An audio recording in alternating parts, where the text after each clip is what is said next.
অভিষেক বন্দ্যোপাধ্যায়ের সেবাশ্রয়ের বিরুদ্ধে ওঠা ভুরি ভুরি অভিযোগের ভিত্তিতে কড়া পদক্ষেপের ইঙ্গিত দিলেন মুখ্যমন্ত্রী। একজন অপরাধীকেও ছাড়া হবে না, নাম না করে তৃণমূল সাংসদকে হুঁশিয়ারি দিলেন তিনি।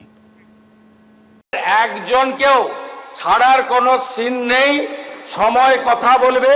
দুয়ারে স্বাস্থ্য পরিষেবা, পোশাকি নাম সেবাশ্রয়। তৃণমূল ক্ষমতায় থাকাকালীন অভিষেক বন্দ্যোপাধ্যায়ের তত্ত্বাবধানে হওয়া বিরাট স্বাস্থ্য শিবির, তার সেই কর্মসূচি নিয়ে উঠেছে একের পর এক ক্ষোভ, রোষ, অনিয়মের অভিযোগ। দক্ষিণবাগী সেবাশ্রয় যেখানে হয়েছিল ওখানে আমি গিয়েছিলাম, আমার গাইনি প্রবলেম আর কোমরের যন্ত্রণার জন্য আমি গিয়েছিলাম।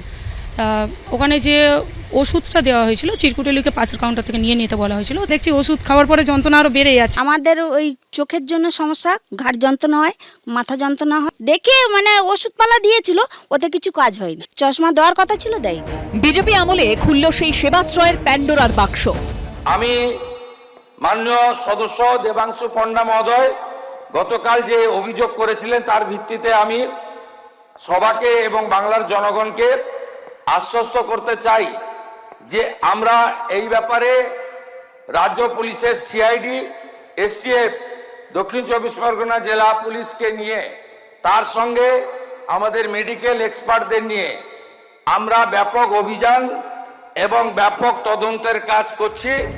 এমন অভিযোগও উঠেছে যে বিভিন্ন হাসপাতাল থেকে চিকিৎসা সরঞ্জাম নিয়ে আসা হতো সেবাশ্রয়। আমার হসপিটালে 300 বেড ছিল, তখন আমার হাসপাতাল খালি করেও ওখানে দিতে হয়েছে। হ্যাঁ, ইকুইপমেন্টস তো আমি দিয়েছি, এগুলো আমি সব রিটার্ন পাইনি। তখন ফার্স্ট পেজেতেই প্রায় আমার 113টার মতো বেড পাইনি। না দিলে আমার হসপিটাল চাপ আসবে বা আমার নার্সিং ইনস্টিটিউশনের লাইসেন্স পরের বছর আটকে দেবে। সেবাশ্রয়ের বিরুদ্ধে ওঠা একাধিক অভিযোগ নিয়ে শনিবার বিধানসভা থেকে কড়া ভাষায় আক্রমণ শানালেন মুখ্যমন্ত্রী, দিলেন বড়সড় পদক্ষেপের হুঁশিয়ারি। মানুষের জীবন নিয়ে যারা ক্ষতি করেছেন এবং এই ক্যাম্পে যারা ক্ষতিগ্রস্ত হয়েছেন তাদের প্রত্যেকটি অভিযোগকে এফআইআর হিসেবে ট্রিট করা হয়েছে।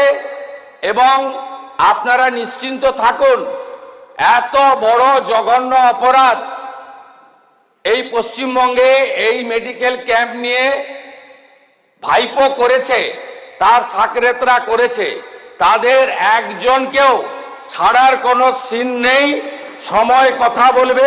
সেবাশ্রয়কে লক্ষ্য করে যে ব্যক্তিকে টার্গেট করা হচ্ছে তিনি ডায়মন্ড হারবারের সাংসদ, তিনি লোকসভার সদস্য, তিনি বিধানসভার সদস্য নন। যে ব্যক্তি বিধানসভার সদস্য নন, আত্মপক্ষ সমর্থনের কোনো সুযোগ তার নেই, তাকে এইভাবে ইঙ্গিত করে আক্রমণ করা সম্পূর্ণভাবে পরিষদীয় রীতিনীতি বিরোধী। ওখানেও তো কেন্দ্রের বিজেপি, লোকসভায় তো সাংসদ রয়েছে, তো আপনি সেখানে প্রশ্ন করান, কারণ অভিষেক বন্দ্যোপাধ্যায় তো লোকসভার সদস্য, তিনি তো ওখানে অন্তত প্রশ্নগুলোর জবাব দিতে পারবেন। আর এখানে যদি কোনো অভিযোগ থাকে, অভিযোগের মতো তদন্ত হবে। এখনো পর্যন্ত সেবাশ্রয় নিয়ে বেশ কয়েকটি এফআইআর দায়ের হয়েছে। এর মধ্যে রয়েছে ডায়মন্ড হারবার থানা, বিষ্ণুপুর থানা, রবীন্দ্রনগর থানা।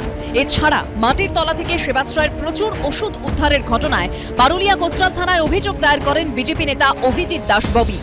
আলাদাভাবে তদন্ত শুরু করেছে স্বাস্থ্য দপ্তর, তদন্তে নেমেছে রাজ্য মেডিকেল কাউন্সিলও। উজ্জ্বল মুখোপাধ্যায়, কৃষ্ণেন্দু অধিকারী ও পার্থপ্রতিম ঘোষের রিপোর্ট, এবিপি আনন্দ। এবিপি আনন্দ, এগিয়ে থাকে, এগিয়ে রাখে।